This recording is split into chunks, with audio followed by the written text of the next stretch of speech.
Thank you.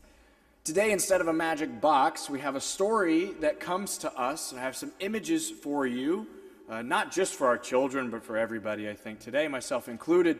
And this story comes to us from Kenya, a country in Eastern Africa. And there's a book that we're reading together, some of us in our Circles ministry, some of us in children's classrooms, a short book called 14 Cows for America. And this book, I think, is about this man. This is a true story. His name is Kimeli. And Kimeli grew up in Kenya, and he's part of the Maasai people there. They've lived in this part of the world for a long, long time.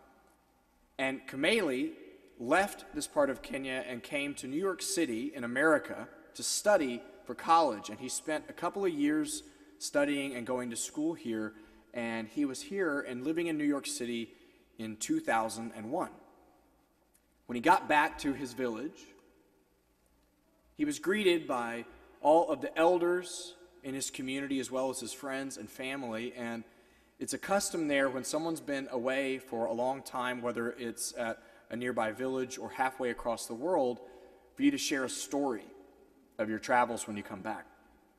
So everyone meets him and they ask us, what happened in America while you were away? Now, what you should know about the listeners of this story, the Maasai, there are people who've lived in this part of Kenya for a long, long time, and you'll see often that they wear red paint on their bodies. A long, long time ago, they were known as fierce warriors. They took their identity as people who could protect and defend the land. And in the most recent part of who they are, they're cattle herders. Now they tend to huge flocks of cattle, and the most important possession that they have, what gives life to them and their community, is a cow. They drink it, they eat their meat. This is the primary activity of who they are.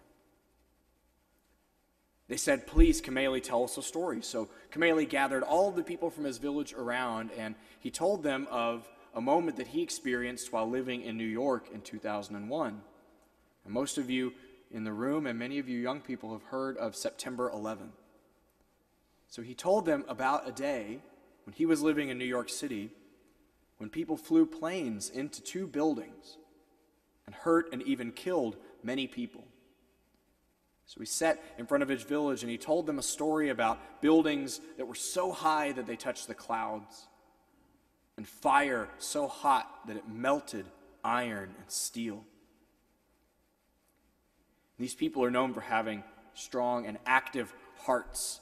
Kimeli says that his people historically could be moved to anger very quickly and to a broken heart very quickly. So when he tells this story to the elders of his community, he himself is moved, and he grew up hearing the saying that the only way to heal a broken heart is to give something that gives you life. So he goes to the elders of his community and he asks them, I've saved up money all my life and now I own one cow. Do I have permission to give it to America? So the elders in his community stop and they decide eventually that not only is it okay for Kimeli to give his cow to America, but in fact they're going to gather 14 cows from their village and give them to America. So they call the ambassador, and he comes from the office. It's a day's trip to this village, and when he arrives, there's a huge ceremony. People have painted their bodies in red, there's songs, a feast, and they offer up 14 cows for America. Now, you know, sometimes a cow has a brand on it, a mark to show who owns it. And what they decided they would do is make a brand that was two tiny lines that they would put on the ear of the cow to represent the two buildings that fell when so many people were hurt.